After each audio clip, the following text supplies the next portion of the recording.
Hello viewers, আসসালামু আলাইকুম। সবাই কেমন আছো? আশা করি ভালো আছো। আমিও ভালো আছি। আজকে উপস্থিত হয়েছে আইসিটির আরেকটি টপিকস নিয়ে, সেটা হচ্ছে আজকে আমরা আগের ভিডিওতে সরলীকরণ দেখেছিলাম, আর তারই ধারাবাহিকতায় আজকেও আমরা সরলীকরণের আরেকটি টপিকস নিয়ে আলোচনা করব। চলো দেখি সরলীকরণটা কিভাবে করতে হয়। তাহলে এখানে একটা মান দেওয়া আছে, function equal A B whole বার বা কমপ্লিমেন্ট ইনটু, যেহেতু এখানে কোনো চিহ্ন নেই তার মানে ইনটু আছে, তাহলে B complement plus C whole complement, আর এখানে আছে A complement plus C complement, আর একটা আছে হোল কমপ্লিমেন্ট। তাহলে এটাকে আমরা কি করতে হবে? সরলীকরণ করতে হবে। সরলীকরণ করতে গেলে এখন আমার এখানে উপরের যে হোল কমপ্লিমেন্টটা আছে এটাকে আবার ভাঙতে হবে যেখানে। তাহলে আমরা একটু ভাঙি। এ বি হোল কমপ্লিমেন্ট ছিল, তাহলে এটাকে যদি আমরা এখানে যেহেতু গুণ আছে এই কমপ্লিমেন্টটাকে যদি আমরা ভেঙে দিই, তাহলে এখানে গুণ ছিল, গুণের পরিবর্তে কি চলে আসবে? প্লাস। কমপ্লিমেন্ট যদি আমরা ভাঙি তাহলে প্লাস থাকলে ইনটু হবে, আর ইনটু থাকলে প্লাস হবে। তাহলে এখানে আবার কি আছে? B complement plus C whole complement, ব্র্যাকেটটাকে আমরা উঠিয়ে দিতে পারি। তাহলে এই কমপ্লিমেন্টটা যেহেতু এখান দিয়ে আমরা ভাঙবো, তাহলে এখানে আরেকটা কমপ্লিমেন্ট চলে আসে plus A complement plus C complement whole complement. তাহলে এখানে ডাবল কমপ্লিমেন্ট আছে, ডাবল কমপ্লিমেন্ট থাকলে কাটা যায়।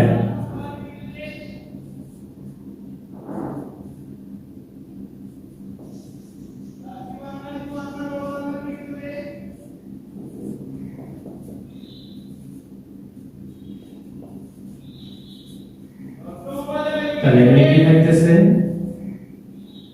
ab plus b complement plus c plus, এখানে আমরা কমপ্লিমেন্টটাকে ভেঙে দেব। a ডাবল কমপ্লিমেন্ট, কমপ্লিমেন্ট মাঝখানে প্লাস ছিল এখানে ইনটু হয়ে গেছে, তাহলে c ডাবল। তো ডাবল থাকলে আমরা জানি কি হয়? ভ্যানিশ হয়ে যাবে, এটা বাদ হয়ে যাবে। তাহলে ab plus b complement plus c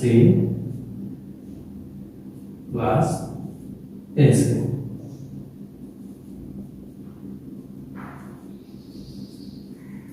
তাহলে এখন একটু খেয়াল করি এখানে আমরা কি কমন যায়, কমন যায় বা কোন সূত্র যায় কিনা সেটা আমরা একটু দেখি কি করতে হবে। তাহলে পুরো লাইনটা থেকে কিছু কমন যায়? হ্যাঁ, আমার এখানে এ বি প্লাস বি কমপ্লিমেন্ট, এখান থেকে কিছু কমন যায়। এই দুটো থেকে আমার কমন যায় কি আছে? এ বি রাখলাম প্লাস বি কমপ্লিমেন্ট প্লাস এই দুটো থেকে সি কমন যায়, তাহলে সি কমন নিয়েছি, তাহলে 1 প্লাস এখানে এ অবশিষ্ট থাকে।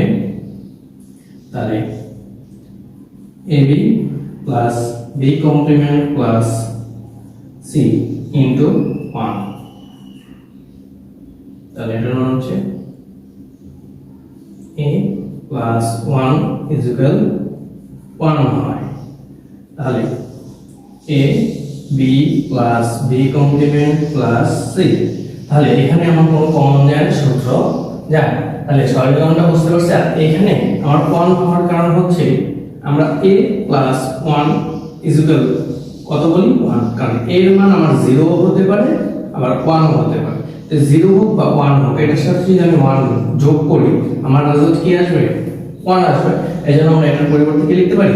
1 লিখে। সবাই সরলীকরণটা বুঝতে পেরেছো? আশা করি সবাই ভালো থাকবেন, সুস্থ থাকবেন। আল্লাহ হাফেজ।